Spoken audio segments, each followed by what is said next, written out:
এখন শুনবেন আজকের গুরুত্বপূর্ণ খবরের শিরোনাম। গাজায় বহুল প্রতীক্ষিত যুদ্ধবিরতি শুরু। এবার ভূগর্ভস্থ নৌঘাঁটি উন্মোচন করল ইরান। যুদ্ধবিরতির প্রথম ধাপে 1890 জনের বেশি ফিলিস্তিনকে মুক্তি দিবে ইসরায়েল। ইরানে 2 বিচারককে গুলি করে হত্যা। মুক্তির জন্য 3 জিম্মির নাম জানালো হামাস।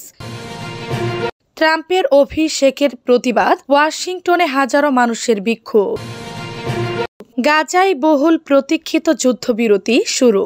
ফিলিস্তিনের গাজা উপত্যকায় কয়েক ঘন্টা বিলম্বের পর স্থানীয় সময় আজ রোববার বেলা 11:15 9:15 GMT বহুল প্রতীক্ষিত যুদ্ধবিরতি কার্যকর হয়েছে।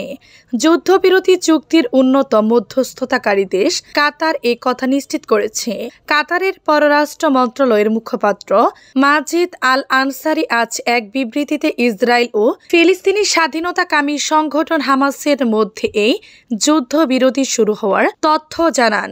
মুখপাত্র বলেন, গাজায় যুদ্ধবিরতি শুরু হওয়ার পর আজ ইসরায়েলের কাছে 3 জিম্মিকে তুলে দেয়া হবে। তারা 3 জনই ইসরায়েলি নাগরিক।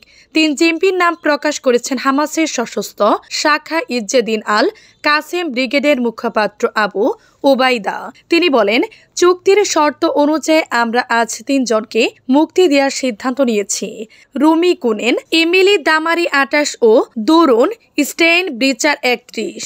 এর আগে ইসরায়েলের প্রধানমন্ত্রী বেনিয়ামিন নেতানিয়াহুর কার্যালয় আজ সকালে 3 ঘন্টা বিলম্বে যুদ্ধবিরতি কার্যকর হবে বলে ঘোষণা দেয়। গতকাল শনিবার ভোরের দিকে ইসরায়েলের জোট সরকারের মন্ত্রিসভায় গাজায় যুদ্ধবিরতি চুক্তি অনুমোদন পায়। এবার ভূগর্ভস্থ নৌঘাঁটি উন্মোচন করল ইরান। ইরানের ইসলামী বিপ্লবী গার্ড বাহির বা IRGC দেশের দক্ষিণ পানি সীমানার তীরে নির্মিত একটি নতুন কৌশলগত ভূগর্ভস্থ অস্ত্রাগার ভূগর্ভস্থ নৌঘাঁটি উন্মোচন করেছে। দ্রুত আক্রমণকারী জাহাজ এবং অন্যান্য নৌযানের বিশাল বহর রাখা যাবে।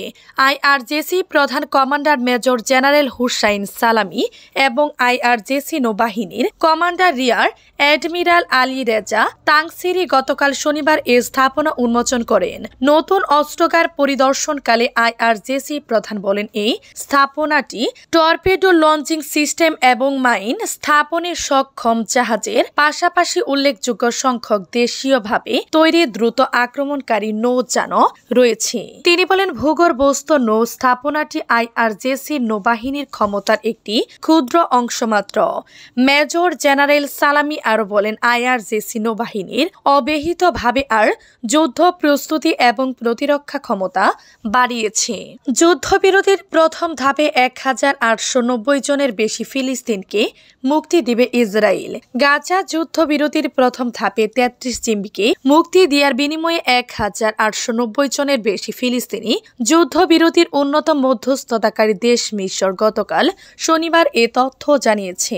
মিশরের পররাষ্ট্র মন্ত্রণালয় জানিয়েছে, যুদ্ধবিরতির প্রথম ধাপ হবে 42 দিনের, যা গাজার স্থানীয় সময় আজ রোববার সকাল 8:30 থেকে কার্যকর হতে যাচ্ছে। যুদ্ধবিরতির আরেক মধ্যস্থতাকারী দেশ কাতারও প্রথম ধাপে গাজায় হামাস ও অন্যান্য সশস্ত্র গোষ্ঠীর হাতে থাকা 33 জিম্মিকে ছেড়ে দেওয়া হবে বলে জানিয়েছে। ইসরায়েলের বিচার মন্ত্রণালয় এর আগে বলেছে, আজ ফিলিস্তিনের 737 কারাবন্দী ও আটক ব্যক্তিকে ছাড়া হবে। তবে তা বিকেল 4টার আগে নয়। 2023 সালের 7 অক্টোবর হামাসের নেতৃত্বে ইসরায়েলের হামলা চালিয়ে 251 জনকে জিম্মি করে গাজায় নিয়ে যাওয়া হয়। এসব জিম্মির মধ্যে যুদ্ধবিধ্বস্ত গাজায় এখনো 94 জন রয়ে গেছেন, যাদের 34 জন মারা গেছেন বলে মনে করে ইসরায়েলের সেনাবাহিনী। গাজায় 15 মাসের যুদ্ধে 50,000-এর বেশি ফিলিস্তিনি নিহত হয়েছেন, যার একটি বড় অংশ নারী ও শিশু। অবরুদ্ধ উপত্যকাটির মোট জনসংখ্যার প্রায় 90% তথা 19 লাখ মানুষ বাস্তুচ্যুত হয়েছেন। ইরানে 2 বিচারককে গুলি করে হত্যা। ইরানের রাজধানী তেহরানের সুপ্রিম কোর্ট ভবনে 2 বিচারককে গুলি করে হত্যা করা হয়েছে। গতকাল শনিবার এই ঘটনা ঘটে। বিচার বিভাগের ওয়েবসাইট মিজানের প্রতিবেদনে বলা হয়, সুপ্রিম কোর্টের 3 বিচারককে লক্ষ্য করে হামলা করা হয়েছিল। 2 তিনজন বিচারককে গুলি করে হত্যার পর বন্দুকধারী আত্মহত্যা করেছেন ইরানের রাষ্ট্রীয় সংবাদ মাধ্যম IRNও জানায় এই হামলায় একজন আহত হয়েছেন। মিজানের তথ্য অনুযায়ী নিহত দুই বিচারক হলেন আলী রাজিনী ও মোহাম্মদ মুগিসি। তারা দুজন জাতীয় নিরাপত্তা, নজরদারি ও সন্ত্রাসী কার্যক্রমের সঙ্গে যুক্ত মামলাগুলোর বিচারে যুক্ত ছিলেন। এই ঘটনায় তদন্ত শুরু করেছে কর্তৃপক্ষ। এই ঘটনার উদ্দেশ্য এখনো জানা যায়নি। মুক্তির জন্য 3 জিম্মির নাম জানালো হামাস। যুদ্ধবিরতি চুক্তির শর্ত মেনে মুক্তি দেওয়ার জন্য সম্ভাব্য জিম্মিদের নামের তালিকা প্রকাশ করতে কারিগরি সমস্যার কথা জানিয়েছেন হামাস। অবশেষে সংগঠনটির পক্ষ থেকে মুক্তি দেওয়া হবে এমন 3 জন জিম্মির নাম জানানো হয়েছে। হামাসের সশস্ত্র শাখা কাসেম ব্রিগেডের মুখপাত্র আবু ওবায়দা বলেন, জিম্মি মুক্তির চুক্তির শর্ত অনুযায়ী আমরা আজ 3 জনকে মুক্তি দেওয়ার কথা নির্ধারণ করেছি। তারা হলেন রুমি গুনেন 24, এমিলি দামারি 28 ও দুরুন স্টেইনব্রিজ 31।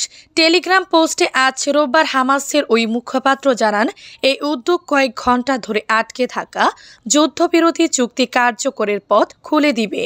ফিলিস্তিনের গাজায় স্থানীয় সময় আজ রোববার সকাল 8:30টায় যুদ্ধবিরতি কার্যকর হওয়ার কথা ছিল, কিন্তু তা হয়নি। ইসরায়েলি জিম্মিদের তালিকা দেয়নি হামাস। এই কারণ দেখিয়ে যুদ্ধবিরতি কার্যকর বিলম্বিত করেছে ইসরায়েল। উল্টো এই সময়ের পর গাজায় হামলা চালিয়েছে ইসরায়েল। হামলায় অন্তত 10 ফিলিস্তিনি নিহত হয়েছেন।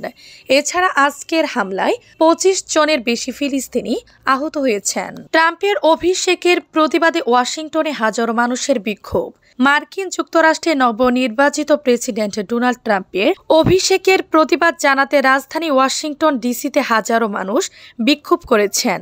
ব্রিটিশ বার্তা সংস্থা রয়টার্স এ খবর জানিয়েছে। বার্তা সংস্থাটি বলেছে, স্থানীয় সময় শনিবার এ বিক্ষোভ অনুষ্ঠিত হয়।